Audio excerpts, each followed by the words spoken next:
If you could head to your seats, I'll read you a story.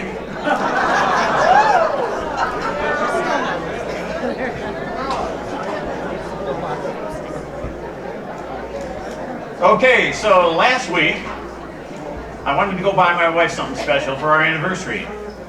So I went to Larry's Pistol and Pawn Shop, and I found a Tazer, a 100,000 watt pocket purse size Tazer. And the effects of the Tazer are supposed to be short-lived, no long-term effects on the assailant, but it allowed my wife adequate time to escape. Way too cool. So long story short, I bought it, and I brought it home. And I loaded it with 2 AAA batteries. And then I pushed the button, nothing. I was disappointed. I learned, however, that if I pushed the button and pressed it against a metal surface at the same time, there was a blue arc of electricity darting back and forth between the little prongs. Awesome. Unfortunately, I have yet to explain to Leslie what the burn spot on the face of our microwave is. Okay, so I'm home alone with my new toy, thinking to myself, her gift, thinking to myself, it would be all that bad. It's got 2 AAA batteries, right? So I sat in the recliner, my cat Gracie, looking intently, trusting little soul, while I was reading the directions and thinking I really needed to try this out on a flesh and blood moving target. I must admit I thought about zapping Gracie for a fraction of a second, and then I thought better of it. She's such a sweet cat, but if I was going to give this thing to my wife to protect herself against a mugger, I wanted some assurance that it would work as advertised. Am I wrong? So I sat there in a pair of shorts and a tank top with my reading glasses perched delicately on the bridge of my nose, directions in one hand, Taser in the other. The directions said a 1-second burst would shock and disorient her assailant. A 2-second burst would cause muscle spasms and major loss of body control. A 3-second burst would purportedly make the assailant flop on the ground like a fish out of water. Any burst longer than 3 seconds was just wasting batteries. All the while, I'm looking at this little device, 5 inches long and less than 3/4 of an inch in circumference, loaded with 2 itsy-bitsy AAA batteries. Pretty cute, really, but no possible way. What happened next is almost beyond description, but I'll do my best. I'm sitting there alone, Gracie looking with her head cocked to one side as if to say, "Don't do it, stupid." Reasoning that a 1-second burst from such a tiny little thing couldn't hurt all that much, I decided to give myself a 1-second burst for the heck of it. I touched the prongs to my naked thigh and pushed the button. And holy mother of God, weapons of mass destructions, what the? I'm pretty sure Hulk Hogan ran in through the side door, picked me up in the recliner, and body slammed us both on the carpet over and over again. I vaguely recall waking up on my side in the fetal position with tears in my eyes, my body soaking wet, both my nipples on fire, testicles nowhere to be found, and my left arm was tucked under my body in the oddest position, and there was a tingling in my legs. The cat was meowing sounds I'd never heard before, and she was clinging to a picture frame above the fireplace. Obviously an attempt to avoid getting slammed by my body flopping all over the living room. Note, if you ever feel compelled to mug yourself with a Taser, take this note of caution. There is no such thing as a 1-second burst when you zap yourself. You will not be able to let go or dislodge it until it's knocked from your hand by violent thrashing on the floor. A 3-second burst would have been conservative at that point. A minute or so later, I can't be sure as time is relative at that point, I collected my wits, what little I had left, and sat up and surveyed the landscape. My bent reading glasses were on the mantel above the fireplace. My recliner was upside down and 8 feet from where it originally started. My triceps, right thigh, and both nipples were still twitching. My face felt like it had been shot up in Novocaine, and my lower lip weighed 88 pounds. I had no control over the drooling. Apparently, I had soiled in my shorts. I was too numb to know for sure, and my sense of smell was gone. I saw a faint cloud of smoke above my head, which I believe came from what hair I had left. I stood there looking for my testicles, and I am still offering a significant reward for their safe return. P.S. My wife can't stop laughing about the experience, loved the gift, and now regularly threatens me with it. If you think education is difficult, try being stupid.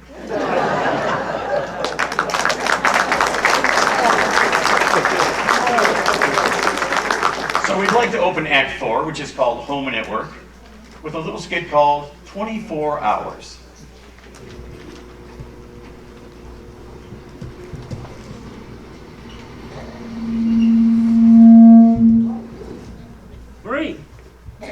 Bree, I got the most terrible news. Just came from the doctor. I got 24 hours to live. Can't go away. No, that's the most awful thing there could ever be. Oh, I'm so sad. I'm so sad. let me Is there anything that I can do to help make it better? get dressed and we'll cuddle. All right? Okay. Go. I really hold his stomach in so long together. When are you gonna start?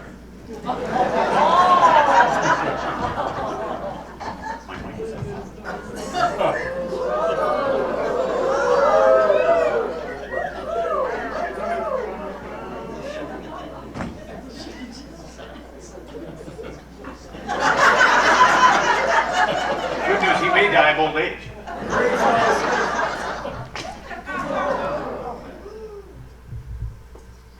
Well, Marie, I got 24 hours to live.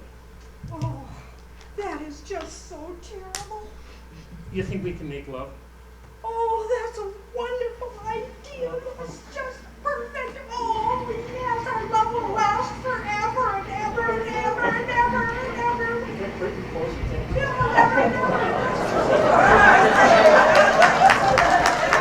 That's 2 minutes for Randy and 3 hours and 58 minutes for a nap. 4 hours later,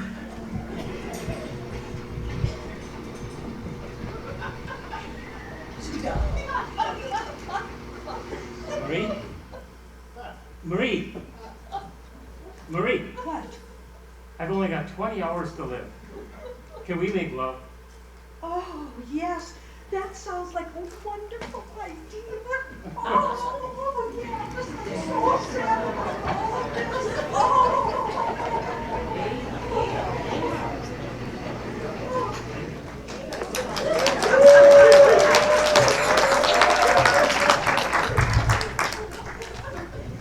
8 hours later,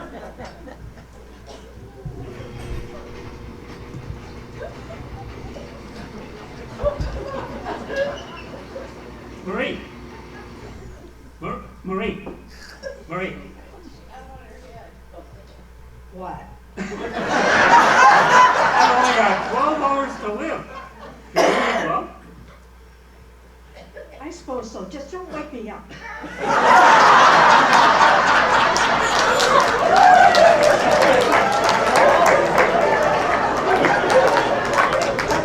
don't worry folks, it usually doesn't wake her up anyway. 4 hours later, Marie? Marie? Marie? What? I've only got 8 hours left. Can we make love?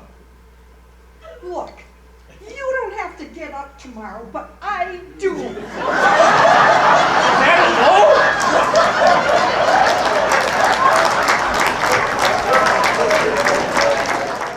so there's two blondes living in Oklahoma and they're sitting on a bench talking. And one blonde says to the other, which do you think is further away, Florida or the moon? And the other blonde looks at her and says, hello, can you see Florida?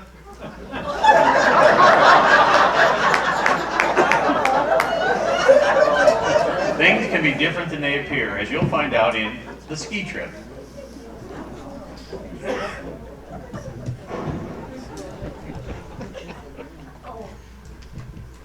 Hi, Donnie.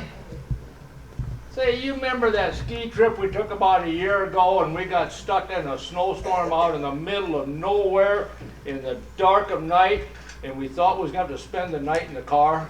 I sure do. I was worried we might freeze to death. Then I saw a light off in the distance. Yeah, we walked to that light and we saw it was an old farmhouse and there was a light in the kitchen. That's right. And when we knocked on the door, this gorgeous lady answered the door. And we asked if we could stay overnight. She was worried that what neighbors would think because her husband had just passed away recently. Yeah, luckily she let us sleep in the barn. Yeah. And then the next morning the storm had cleared and we went on our way and we had a wonderful weekend skiing. Yep. Yeah. But Don, did you happen to wake up during the night and go up to the house and pay the widow a visit?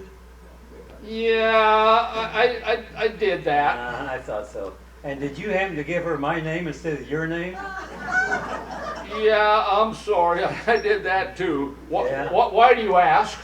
Because she died and left me everything, Don.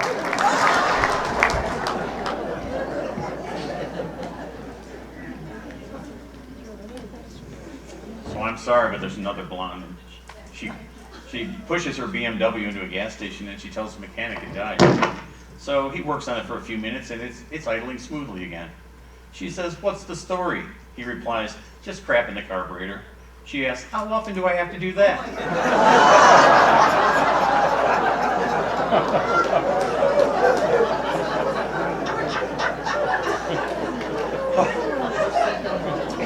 Hopefully we can learn from one another, like the next story. Why God made menopause.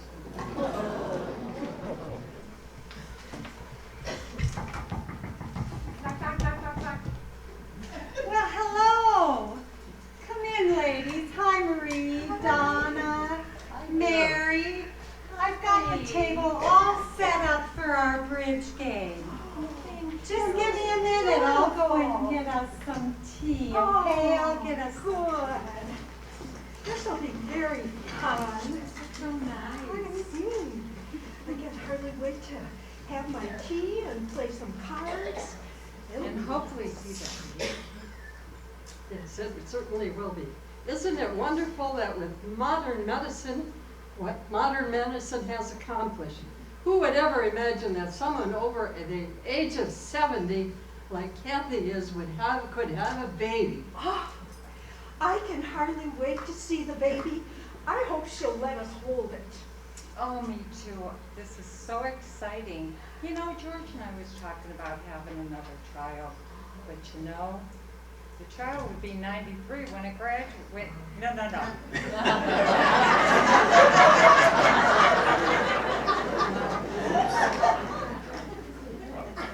My husband would be 93 when the child graduated from high school. That's a little too late. Hi, ladies. Here's the tea.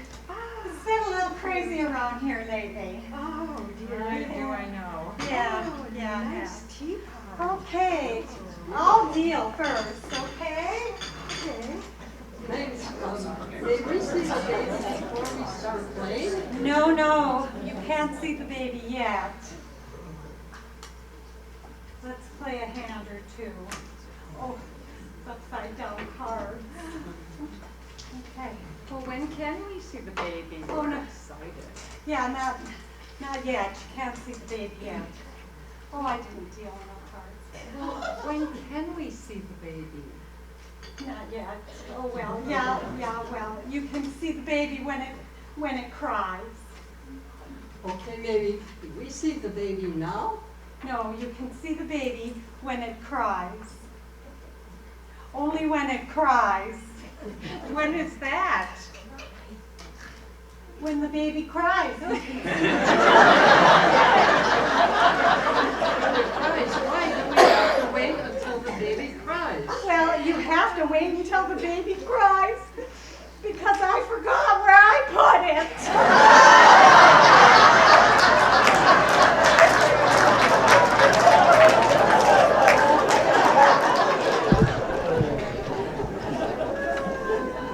And yes, we are all unpaid professionals. In our next skit, I need to tell you some background here. The British government has a policy in their socialized medicine that has been broadened to include Proxi-Papas. This provides that any married woman not having a child in the first 5 years of marriage will receive the services of a government man who will attempt by any means necessary to impregnate her so that she may become a mother. The Smiths have no children and the government man is due. A misunderstanding.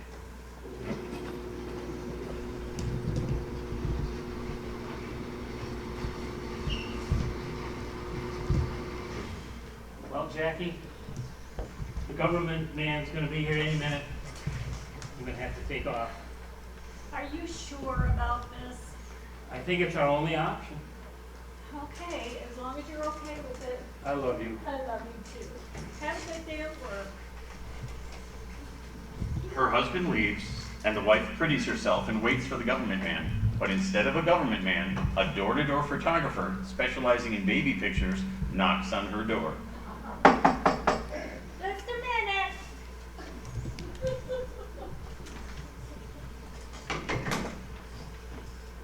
What's the door?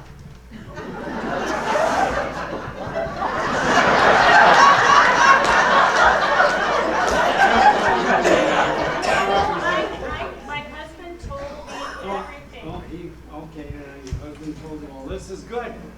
We could just well get started right away then. We both think it's the best option for Yeah, us. well, that's great. That's really great. So anyway, I'm very nervous. oh, Yeah. just don't worry about a thing. Yes, I can help you all Well, the way. where do we start? Well, just leave everything to me. I recommend one in the bathtub, one on the couch, a couple on the floor. What? Seriously? Bathtub floor? What? No wonder why Randy and I... Well, my dear, even the best of us can't guarantee a good one every time. But 1 out of 6, one is bound to be the best shot of it. Well, look at some of these baby pictures here. I'm very nervous. Oh, they are so cute. Yes, yes. In my line of work, though, a man can't do his best work if he's in a hurry. Look at this baby right here. I did that job in 4 hours. Isn't that 4 hours, really? Well, yes, lovely child. But for a tough assignment, look at this baby here. Believe it or not, that was done on top of a bus in downtown London. God! Yeah. And here's a picture of the prettiest twins in town. Oh, look, that one looks like you. Yeah, that is our best looking baby. Very. Yeah, okay. Well, anyway, it turned out lovely, but the mother was so difficult to work out. Under such difficult conditions we had that day, people were crowding around 4 and 5 deep just to get a look. 4 and 5 deep. Well, yes, ma'am. And for more than 3 hours. But I had a couple of buddies keeping them at bay. I could have done one more shot before dark. But it was getting late and the squirrels were starting to nibble at my equipment. I had to give up. Well, ma'am, it's not hard though when a man knows his job. I consider my work a pleasure. I'm sure you do, but I can't believe some of this stuff. Well, I spent long years perfecting my technique. Now look at this baby right here. I did that one in Dillard's department store window. Oh, no. Yeah? They're not leaving this house. Well, ma'am, if you're ready, I'll set up my tripod and we can get started. Tripod?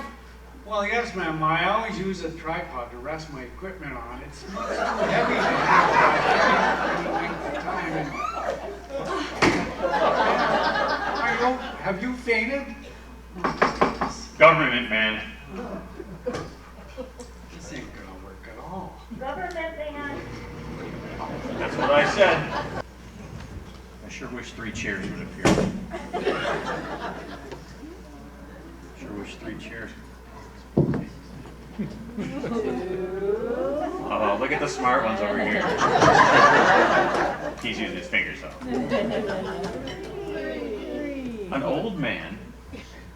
Oh yeah, I wish an old man would appear. Oh, an old man is waiting on a bench, and while he is waiting, a gorgeous girl enters and sits down a couple seats away. The girl is so attractive that he can't take his eyes off her. After a short time, the girl notices him staring at her and approaches him.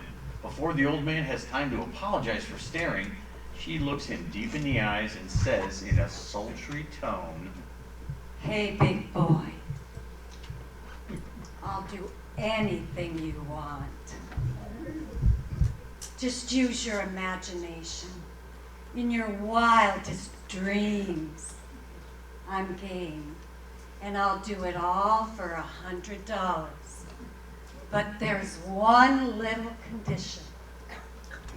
What's the one condition? You have to tell me exactly what you want, and you can only use 3 words.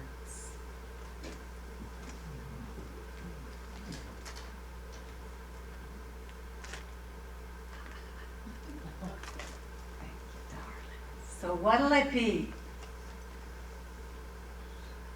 Paint my house. that's exactly what I would have said, Leslie.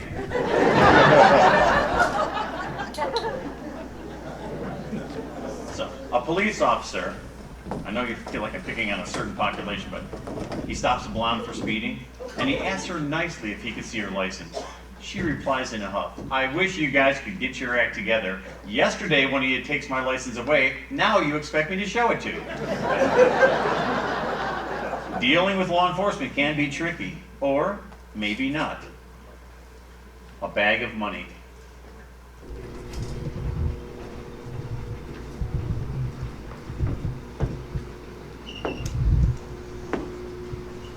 Oh, Flo, I can't believe we found our old desks at our old school down the street. I know, Dave. I love you, Flo. It's still there in the desk years ago that you carved. Oh, look! That bag just fell out of that armored truck going down the street. Pick it up quick! Let's take it in the house! Can you get it?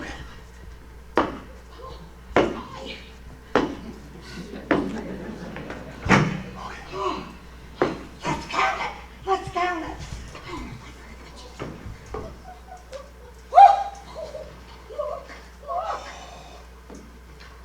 Look!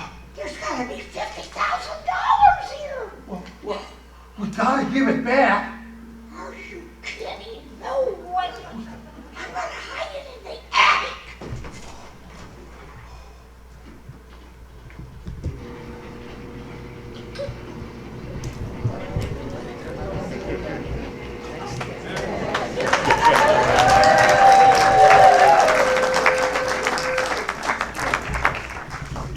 The next day,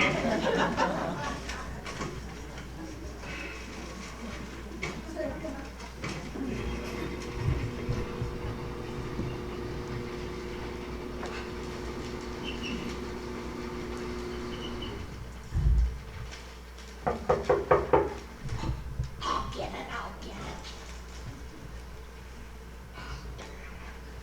it. Coming. Yes? Hello there. Oh, ma'am, where was the FBI? What? Did either of you happen to see a bag that fell out of the armored truck yesterday? That old biddy is lying. She hid it up in the attic. Well, sir, would you tell us the story from the beginning? But first she has to say I'm senile. Oh, Don't pay any attention to him. He's senile. yes?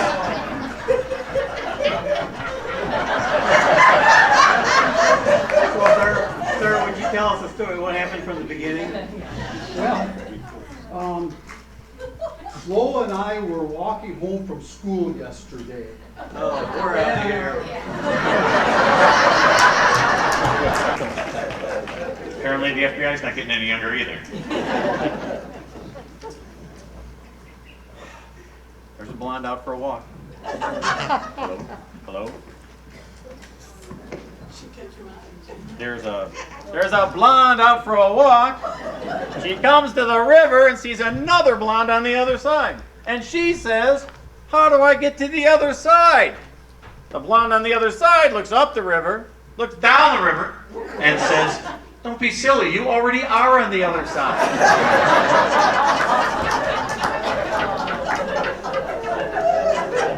Our next skit, Sell My Stuff.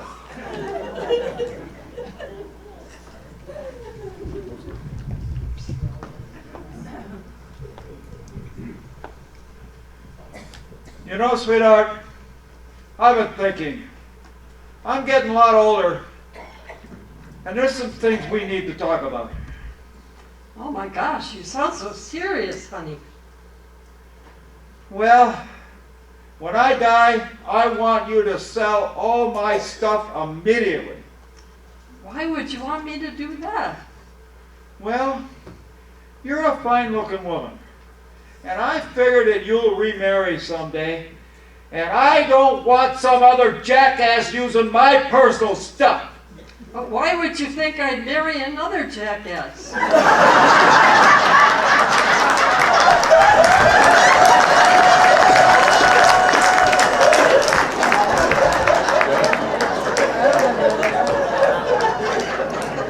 Calm down. I don't think it's that funny, ladies. I said, calm down, Leslie. I can hear you. All right. A gorgeous young redhead is at the doctor's office, and she says, my body hurts wherever I touch it. That's impossible, says the doctor. Show me. So she takes her finger, she pushes her left shoulder, and she screams. Then she pushes her elbow, she screams even more. She pushes her knee and screamed. Likewise, she pushed her ankle and screamed. Everywhere she touched made her scream. The doctor looked at her and said, you're not really a redhead, are you? Well, no, she said, I'm actually blonde. He said, I thought so. Your finger's broken.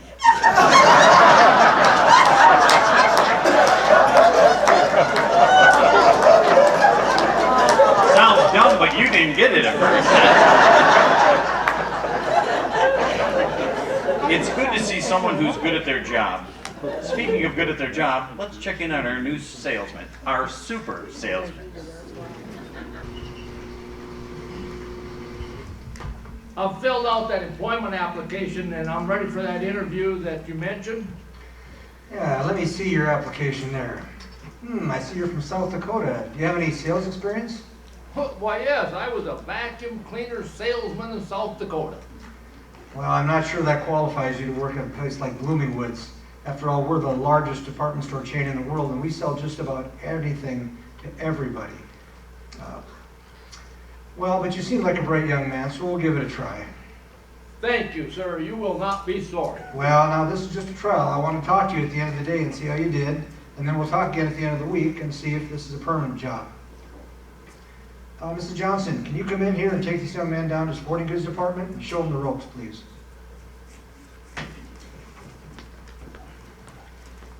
What's your name? Frisbee, ma'am. Nice to meet you, Frisbee.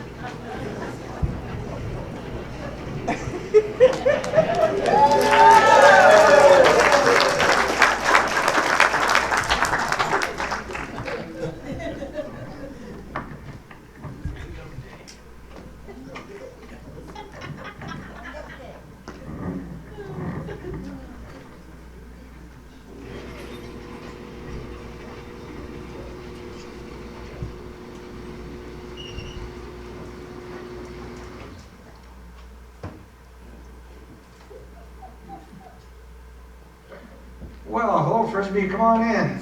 How'd your day go? Really quite well, sir. Well, how many customers did you sell something to today? One, sir. One. Our salespeople usually average between 20 or 30 customers a day. You're going to have to increase sales if you want to work at Bloomingwoods. How much was your one sale? $200,000, sir. $200,000? What the heck did you sell? Well, first I sold him some fishing hooks. Then I sold him a new fishing rod and reel. Then I asked him where he's going to go fishing. He said he's going to go to the coast. I said, well, you're going to need a big boat for that. So then I sold him a twin-engine Chris Craft with a tandem brand new trailer. Well, then he said, I don't think my Honda can pull that big of a load. So then I sold him a brand new Ford F-350 diesel with the deluxe cab and the King Ranch edition loaded. Wow.